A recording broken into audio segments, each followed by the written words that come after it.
Happy new year children. 2020ஆம் ஆண்டை நாம் முடித்து புதிய ஆண்டுக்கு வந்துட்டோம். புதிய ஆண்டு என்றாலே நம்ம எல்லாருக்கும் ரொம்ப சந்தோஷம். புதிய ஆடை, விருந்து, உணவு,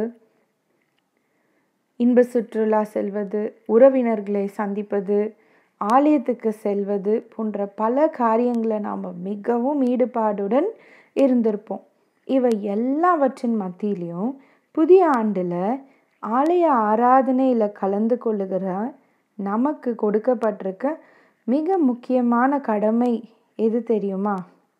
புதிய ஆண்டுக்குள் பிரவேசிக்க செய்த கடவுளுக்கு நன்றி சொல்வது தான் நம்முடைய முதலாவது நோக்கமாக இருக்க வேண்டும். இன்னும் சிலர் பார்த்திங்கன்னா புது வருஷத்தில் சரியான பழக்க வழக்கங்களை மாத்திரமே செய்யணும் அப்படின்னு தீர்மானங்களை எடுக்கிற பழக்கம் இருக்குது. எக்ஸாம்பிள், புதிய ஆண்டில் நான் தினமும் வேதம் வாசிப்பேன், தினமும் ஜெபிப்பேன், கடவுளோட பேசுவேன், அவருடைய சத்தத்தை தினமும் கேட்பேன்னு தீர்மானம் எடுப்பாங்க. நீங்களும் அப்படிப்பட்ட புதிய தீர்மானங்கள் எதையாகிலும் இந்த ஆண்டில் செய்ய வேண்டும் என்று நினைக்கிறீங்களா? அப்படிப்பட்ட ஒரு தீர்மானத்தை செய்த இஸ்ரவேல் ஜனங்களை குறித்து இன்றைய வகுப்பில் நாம் தெரிந்து கொள்ள போகிறோம்.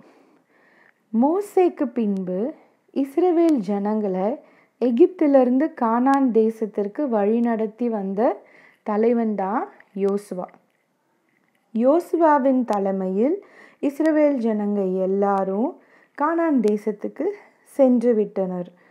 ஆனால் எகிப்திலிருந்து கிளம்பிய இஸ்ரவேல் ஜனங்க அவங்களோட கூட எகிப்தியர்கள் வணங்கி வந்த விக்கிரக தெய்வங்களை அவங்களோட எடுத்து வந்திருந்தனர். அதை பார்த்த யோசுவா இஸ்ரவேல் ஜனங்களுக்கு அவர்களுடைய முற்பிதாக்கள் குறித்து ஞாபகப்படுத்த விரும்பினார். விக்கிரக வணக்கத்தில் இருந்த ஆபிரகாமை தேவன் தனியாக அழைத்து அவருடைய சந்ததியோடு வாக்குத்தத்தம் செய்ததையும் அவர்கள் பரிசுத்தமாக வாழ வேண்டிய சந்ததியினர் என்பதையும் இஸ்ரவேல் ஜனங்களுக்கு நினைவுபடுத்தினார். அதோடு கூட அவர்கள் எகிப்திலிருந்து அடிமைத்தனத்தில் இருந்தபோது தேவன் அவர்களை வெளியே அழைத்து வந்த அதிசயமான நிகழ்வுகளையும் அவர்களுக்காக தேவன் செய்த ஒவ்வொரு செயல்களையும் யோசுவா ஞாபகப்படுத்தினார். இப்போதும் அவர்களுக்கு சொந்தமில்லாத செழிப்பான ஒரு தேசத்துக்கு அவங்க போக போகிறாங்க. அவங்கள கொண்டு வந்த தேவன் என்பதை மறந்துவிடக்கூடாது அப்படின்னு யோசுவா அவங்களுக்கு இங்கே ஆலோசனை சொல்கிறாரு. அதோடு கூட இத்தனை பெரிய காரியங்களை உங்களுக்காக செய்த தேவனை மறந்துவிட்டு கானான் தேசத்தின் விக்கிரக வழிபாட்டுக்கு திரும்பிவிடவே கூடாது என்று அவங்களை எச்சரித்து அவர்களை உணர்த்தினார். அதற்கு அடையாளமாக நானும் என் வீட்டாருமோவென்றால் கர்த்தரையே சேவிப்போம் என்ற வாக்குறுதியை சொல்லி தேவனோடு அவர்களை உடன்படிக்கை செய்யும்படி யோசுவா கூறினார். யோசுவாவின் ஆலோசனையை கேட்ட இஸ்ரவேல் ஜனங்கள் எல்லாரும் சேர்ந்து அவருக்கு மறுமொழியாக நானும் என் வீட்டாருமோவென்றால் கர்த்தரையே சேவிப்போம் என்ற வாக்குறுதியை கூறி அவர்களுடைய உடன்படிக்கையை தேவனோடு அவர்கள் உறுதிப்படுத்தினர்.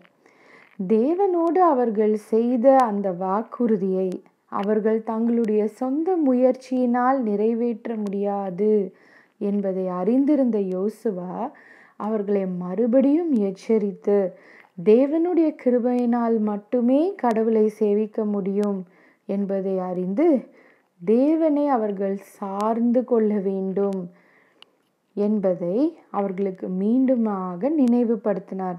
அதற்கு அடையாளமாக அவர்கள் கூறிய வாக்குறுதியை ஒரு கல்லில் எழுதி அதை ஞாபக குறியாக அடையாளமாக நிறுத்தினார்.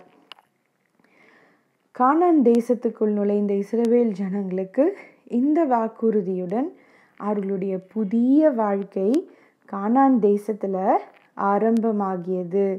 இப்பொழுதும் புதிய வருடத்துக்குள் நுழைந்திருக்கிற நாமும் புதிய தீர்மானங்களை எடுப்பது நல்லது தான். இதுவரையிலும் நீ விடணும்னு நினச்ச சில காரியங்கள், நீ தொடர்ந்து கடைப்பிடிக்க வேண்டும் என்று நினைக்கிற காரியங்கள் என்ன அப்படின்றத ஒவ்வொன்றா நீ எழுதி ஒரு பட்டியலிடலாம்.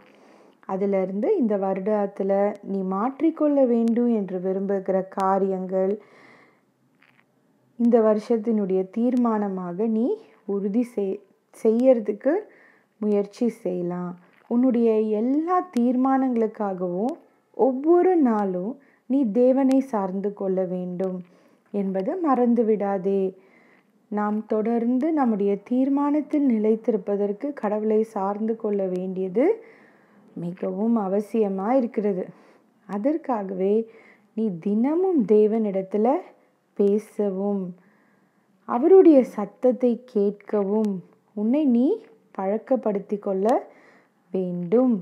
அப்பொழுது தேவன் உனக்கு தன்னுடைய கிருபையை தந்து நீ செய்ய வேண்டும் என்று எடுத்திருக்கிற தீர்மானங்களில் நீ தொடர்ந்து நிலைத்திருப்பதற்கு தேவன் உனக்கு உதவி செய்வார். சரியா? இப்போ நம்ம ஜெபிக்கலாமா? ஜெபம். அன்புள்ள பரம தகப்பனே, இந்த புதிய ஆண்டை நீர் எங்களுக்கு காண செய்திருக்கிற உம்முடைய கிருபைக்காக நாங்கள் உமக்கு நன்றி செலுத்துகிறோம். இந்த ஆண்டிலும் உம்மை அறிகிற அறிவிலும் உம்மோடு கூட உறவிலும் தொடர்ந்து வளர்வதற்கு நீர் எங்களுக்கு உதவி செய்யும். இயேசுவின் மூலம் ஜெபம் கேளும் நல்ல பிதாவே. ஆமேன்.